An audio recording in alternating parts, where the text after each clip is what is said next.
Hi, this is Siofra Bradigan, and this is Siofra's Magic Alcove.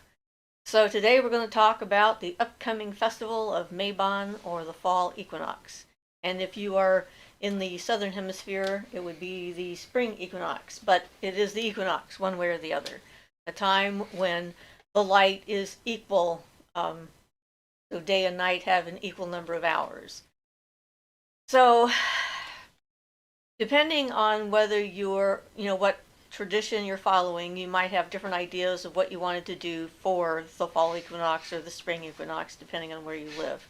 But in either case, the fall equinox is a harvest festival, basically, and I consider it like our version of Thanksgiving. In ancient times, this is when people would find out how many stores that they had ready to go, who was going to survive as far as their herd and stuff were concerned over the winter, which members were going to be sacrificed in order to give stores and foodstuffs, how many grains they were going to have, depending on how long the winter was going to be. Things could be good or things could be not so great. So this is an opportunity for everybody to get together before really the dark becomes more of a thing, and the cold starts to set in for the northern climates, and it's harder to travel and get together with people. And at that point, you have a lot of abundance, and so it's to celebrate the abundant harvest and celebrate kinship, relationships, friendships, family, and that kind of thing. Um, Giving thanks to the elements and to the gods and goddesses of the people that, whoever people they were. So each culture is going to have their own version of some kind of a celebration for this. And for me, uh, the Celtic names of the traditions or the holidays may or may not be accurate, depends on who you read. But Mabon is the one that's most commonly used for the fall equinox. And Ostara seems to be the one most commonly used for the spring equinox. So if you're online and surfing around and someone says happy Ostara, find out if they live, below the equator. Chances are that's where they're coming from. And we sometimes forget to think about the fact that wherever we are on the planet, there's other people somewhere else on the planet. So from a strictly astronomical point of view, it's an important time because, like I said earlier, it signals that beginning of the dark taking over until you get to the winter solstice when, it's more dark than it is light. When I lived up north in British Columbia, in the summertime, the sun wouldn't really be down until after midnight, and then it would come up around 4 o'clock in the morning. And so in the wintertime, it'd be the opposite. So we would not have much in the way of sun, and it would come up pretty late in the morning and then go down really early in the afternoon. So, bodies have a weird time trying to adjust to that. But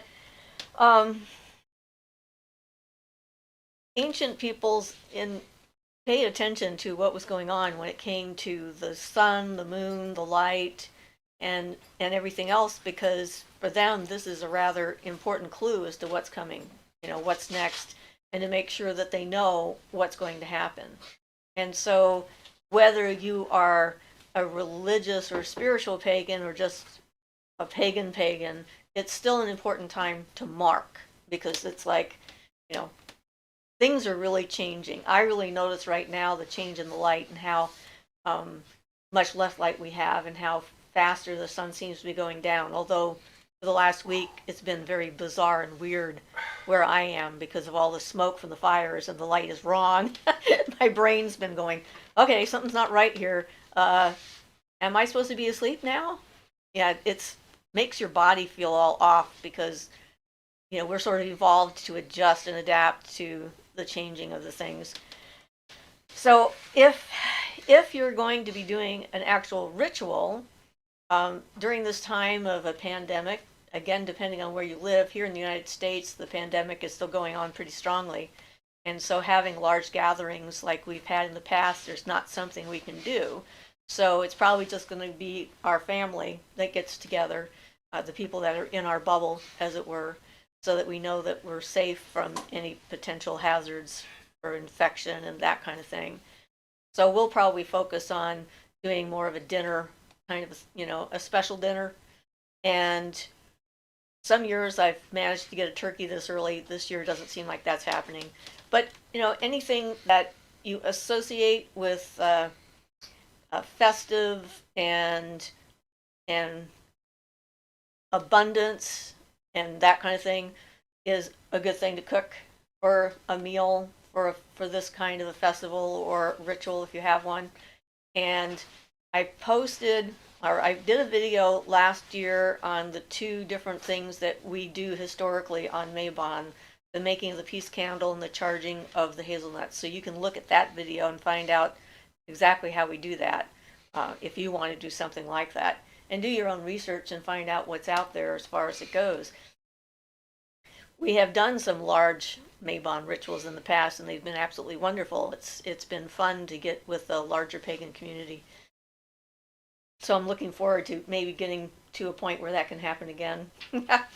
But in the meantime, when you're setting up and planning for an event like this, whether it's just your small group of people or a larger group of people that you know you're safe with and so forth, the things to consider are, if it's a food thing, it's always good to consider what people's limitations might be as far as what they can and can't have for food. We often do potlucks because of that and tell people to mark their food. When we're doing gatherings outdoors in the park and stuff like that, I recommend that people actually write on an index card the ingredients that are in the food that they're bringing and put it in front of their dish. So then people can look at it and choose whether they're going to eat that or not, and decide whether there's something in there that their body doesn't tolerate, because everyone is just so different. So that's an easy way to actually plan a meal without having one person having to do all of the work. Although you have to watch out, some people all want to bring the same thing. But traditional things for this time of year would be things involving fruit that's just been harvested, berries and apples and pears and that kind of thing. Breads are really popular as a tradition for this.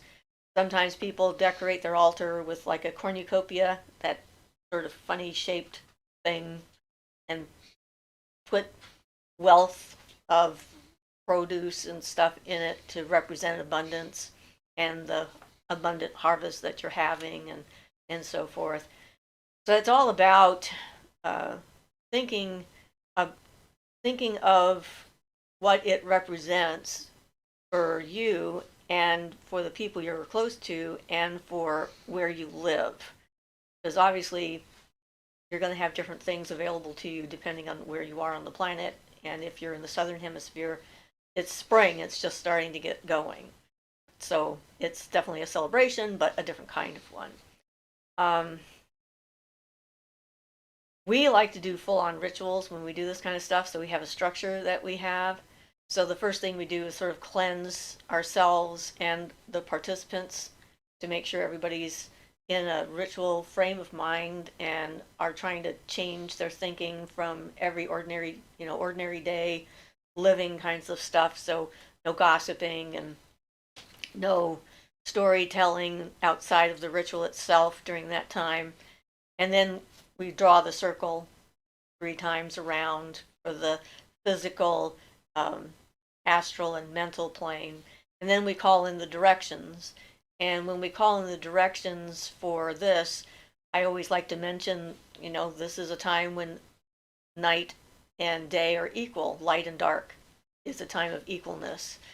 And you can find all sorts of things. Let's see, we've got the one that we used the last time we did this ritual, was like, say, for the air. Hail, powers of the east and spirits of air, we invite you to be with us on this day when light and dark are equal, and as we feel your breath swirl around and protect us, we ask that you give us insight. We bid thee come into our circle and be with us now. Hail and welcome. And similarly for the other directions. course, if you have different associations between the directions and the elements, you just change that part. That's my associations. I know other people are different when it comes to that. But before we even invite the directions, we do like a statement, like, why are we here together? We have got, yeah, here is our statement that we decided on. We come before you, my goddess and God, as the wheel of the year turns to the time of the autumn equinox once more. Green lady, the earth has been weighed down with the bountifulness of your great harvest. My God, your creativity has brought forth the burgeoning fruits of nature that we have seen all around us. You that are one, your joining has produced life that dances in the light. May the harvest nourish and sustain all living creatures through the coming time of darkness and winter. Many things have happened in the past summer, and many more will come in the autumn and winter. We stand in this place as the year balances between dark and light. We look back and remember, we look forward and plan, and we balance the dark and light in our lives. I probably found this when I was doing some searching and trying to decide how I wanted to design this ritual. Some of the stuff I write on my own, some of the stuff I find on other pagan sites or goddess sites or Wicca sites or in books and that kind of thing. And I don't have a problem with using inspiration from other people's words, because if it fits how I'm feeling about the season and about the time, and it works for me, then it helps the other people get in the right frame of mind. So after we do the statement and then we call in the directions, we ask the god and the goddess to join us, and you can do that in a lot of different ways as well. I was at one Mabon ritual that was very, very differently organized than how I tend to organize them, and it was more of a passion play, I would say. It was watching the story of the god Mabon getting lost in the wilderness, and the goddess trying to find him and asking all the different creatures if they had seen him or not, and then him finding his way back to his mother lover, and things going on from there, which was different and interesting. It was more like a teaching experience on the myth, on one of the myths themselves, and certainly that's an option that you can use, where you can be inspired by a myth from your own culture, or whatever gods and goddesses you're currently working with, and find out what kind of myths that they have. Of course, one of the other big myths that comes up this time of year is Persephone's descent into the underworld, and the beginning of the dying off of the plants and the fruits and everything that's there, because Demeter is mourning the loss of her daughter. And then later, of course, 6 months from now, when things come back the other way, and when the spring equinox comes, then she's back up with her mother, and then everything is all happy, and Demeter is blooming, and animals are dancing, and everything is glorious. And so that's another mythology that is big this time of year. So some people can use the pomegranate as a basis for creating a ritual, or they can wait until Samhain to use the pomegranate. I mean, there's a lot of variety when it comes to that. And that's one of the fun things about it, is there's no wrong way to do this. Even if all you can do is have a nice meal with a loved one and not do a ritual, or not make a candle, or not charge up your hazelnuts or other nuts, and whatever it is that you're going through right now, you can adapt it, and it can change every year. It doesn't have to be the same every year. We just found that we liked this one well enough that I could stop having to write it. So I didn't have to do it every single year when we came by. And so for us right now, what we're using is Danu as the goddess and the Dagda as the god, because he is a provider, the great Dagda. And this is all about provisions and feeding the people and everything else. So he seemed like a pretty perfect god choice for the ritual. And again, you can do a full-on invocation or evocation. You can do a simple invitation where you ask them to be present in your circle, and just sort of make space for them. It depends upon where you're at what you're doing, your personal development, who you have with you, and all that kind of stuff. So there's no one right way to do any of this. So anyway, we like to sing a lot, so we do a lot of songs. And songs are fun, for sure. And my throat is kind of icky with all the smoke around, so I'm not feeling much like singing at the moment. But one of these days, I think I'm going to do one of just some of the songs that we use, so that if there's some you haven't heard, you can use them. But it's really, it can be very simple, straightforward, and just that kind of recognition of how things have gotten different, how things have changed, that nothing stays static. That's one of the things that you can always count on, is there's nothing in the universe that stands still. Everything is always in motion. And this is acknowledging those moments of motion where it's more obvious to ancient people. So let's see, is there anything else to add to this? Since it's like a Thanksgiving kind of thing, sometimes we will do a circle at the end when we have our drink. When we're celebrating the end of the ritual and we've blessed a drink, we usually use like apple juice, pear juice, something like that that's non-alcoholic, because we want everyone to be able to participate. And sometimes we might have underage people there or people who don't drink at all. And that way we still have something really nice to drink.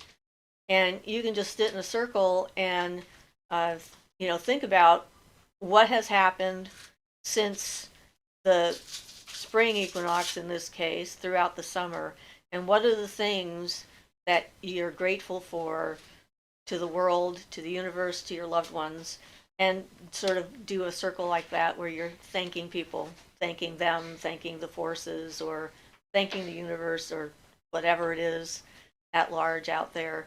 And just do a thankful circle.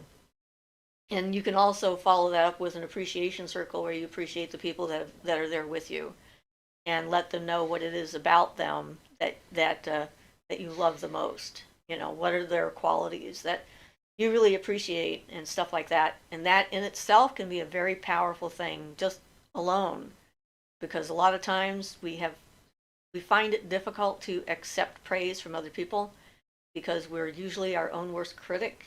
And learning how to accept praise without trying to go oh no, that's no big deal, and minimize our own efforts, can be a good work for our personality and for our own personal spiritual development. So I hope that you have a glorious time, and when Mabon comes around, and do whatever you want to do and whatever feels right. And you can tell me about it or not tell me about it, and share some of your ideas and notions and so forth, because we always love hearing from you.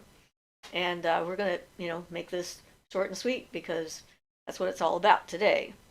So thank you very much for being here. We're working on our internet. We still haven't gotten it upgraded because the guy never showed up. We're going to wait again and see if he happens to come. And so we won't be doing a live show until we actually get this upgraded, so we don't have to stop in the middle and say, oops, it's not working. So may you all have a blessed Mabon, equinox, fall, harvest, whatever. This is Siofra Magic Alcove, and I'm Siofra Bradigan. Blessed be.